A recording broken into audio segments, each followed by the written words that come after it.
Hello बंधुरा आमी माझा आपनारा देखছেন নিউ আনবক্স ইউটিউব চ্যানেল। বন্ধুরা আজকের ভিডিওতে নিয়ে এসেছি একটি ডিজিটাল ওয়াচ। তো বন্ধুরা আজকে এই ডিজিটাল ওয়াচটিকে আপনাদের সামনে আনবক্স এবং রিভিউ করে দেখাবো, আর তার সাথে এই ডিজিটাল ওয়াচটির কিভাবে টাইম সেট করতে হয় সেটাও কিন্তু এই ভিডিওতে দেখাবো। তো বন্ধুরা ভিডিওটি শুরু থেকে শেষ পর্যন্ত দেখতে থাকুন, আর ভিডিওটিতে যারা এখনো লাইক করেন নাই খুব শীঘ্রই ভিডিওটিতে একটি লাইক করে দিন, আর যারা চ্যানেলটিতে নতুন হয়ে আছেন খুব শীঘ্রই চ্যানেলটিকে সাবস্ক্রাইব করে নিন, আর পাশে থাকা বেল আইকনটিকে বাজিয়ে দিন যাতে করে আমি আপলোড দেওয়া নতুন নতুন ভিডিওর আপডেটগুলি সবার প্রথম আপনার মোবাইলে যায়। আর ভিডিওটি যত পারেন বন্ধুদের সাথে শেয়ার করুন। তো বন্ধুরা তাহলে চলুন এখন এই ডিজিটাল ওয়াচটিকে আনবক্স এবং রিভিউ করে দেখি। তো বন্ধুরা এই হলো সেই ডিজিটাল ওয়াচটির প্যাকটি। আমি যখন অনলাইনে এই ডিজিটাল ওয়াচটি অর্ডার করলাম তারপর কিন্তু এইভাবে এই প্যাকেজের মধ্যে ডিজিটাল ওয়াচটি এসেছে। তো এখন প্রথমে এই ডিজিটাল ওয়াচটিকে আমি আনবক্স করব।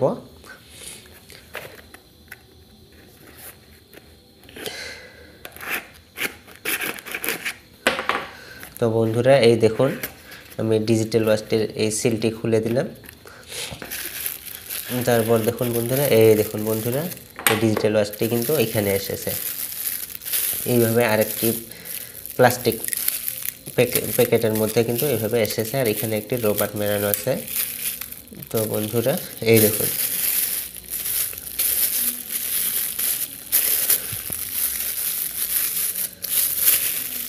প্যাকটি খুলে দিলাম। এই দেখুন বন্ধুরা ডিজিটাল ওয়াচটি টাচ হওয়ার সাথে সাথে কিন্তু জ্বলে উঠল সেই ডিজিটাল ওয়াচটি। দেখুন বন্ধুরা এখানে টাইমটি দেখাচ্ছে, এখানে টাচ করানো এই বুটনটি আছে, এই বুটনে টাচ করার সাথে সাথে কিন্তু স্ক্রিনটা জ্বলে উঠছে। তো এই ডিজিটাল ওয়াচটির যে এখানে যে ডিসপ্লেটা আছে সেই ডিসপ্লেতে কিন্তু টাইম কিন্তু দেখাচ্ছে, কটা বাজেছে সেটা কিন্তু দেখাচ্ছে। তো বন্ধুরা এই হলো সেই ডিজিটাল ওয়াচটি। তো এখানে একটি পুতুলের মতো আছে, বাচ্চারা যেটা আর কি পছন্দ করে। আসলে এই ওয়াচটি বাচ্চাদের জন্য, তাই বাচ্চাদের যেটা পছন্দ সেটা আর কি উপরে দিয়েছে একটি পুতুল এখানে। তো বন্ধুরা এই দেখুন এইভাবে লাগাতে হয়, লাগে গেল, খুব সুন্দর দেখতে, কিন্তু খুব অসাধারণ কিন্তু ডিজাইনটি।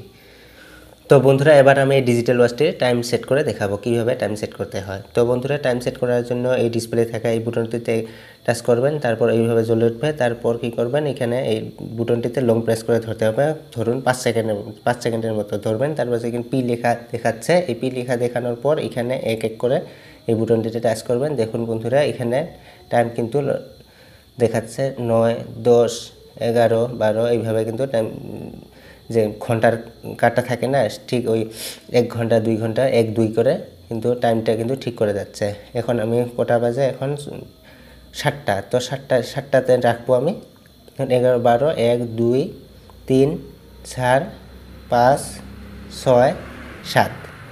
তো বন্ধুরা দেখুন এখানে 7টা বেজে গেল। তারপর কী করবেন, এখন মিনিটের কাটাটা ঠিক করতে হবে। তো মিনিট ঠিক করার জন্য আরও একটু লং প্রেস করে ধরে রাখবেন। তো বন্ধুরা এবার আমি মিনিট সেট করব। তো মিনিট সেট করার জন্য লং প্রেস করে ধরতে হবে। দেখুন বন্ধুরা তারপর কি করবেন, এক এক করে ধরে দিবেন। দেখুন বন্ধুরা 15, 16, 17, 18, 19, 20, 21, 22, এই যে 22, 23, এখন 7টা 24 বাজে, 25 বেজে গেল, 27 বেজে গেল। এইভাবে যটা বাজে ওটাতে রেখে দিবেন। ধরুন বন্ধুরা 7টা 30, তো 7টা 30-এ রাখলাম, তো 7টা 31, 7টা 32-এ রাখলাম। এইভাবে যটা বাজে ঘড়ির কাঁটার সাথে মিলে দিবেন। তো 7টা 32 হয়ে গেল। এইভাবে কিন্তু এই ডিজিটাল ওয়াচটির টাইম সেট করতে হয়। তারপর দেখুন বন্ধুরা এখন যখন ডিসপ্লেটি নিভে যাবে তারপর আবার জ্বলালে কিন্তু সেই টাইমটা দেখাবে। এই দেখুন বন্ধুরা 7টা 32। তো এখন ঠিক মতো কিন্তু এই ঘড়িটি চলবে। তো বন্ধুরা এটাই ছিল আজকের ভিডিওটি দেখে যদি ভালো লেগে থাকে তাহলে অবশ্যই ভিডিওটিতে একটি লাইক করবেন, সাবস্ক্রাইব করবেন চ্যানেলটি, আর বন্ধুদের সাথে ভিডিওটি বেশি বেশি করে শেয়ার করবেন। পরবর্তী ভিডিওতে আবার দেখা হবে। আজকের মতো বিদায়, ধন্যবাদ।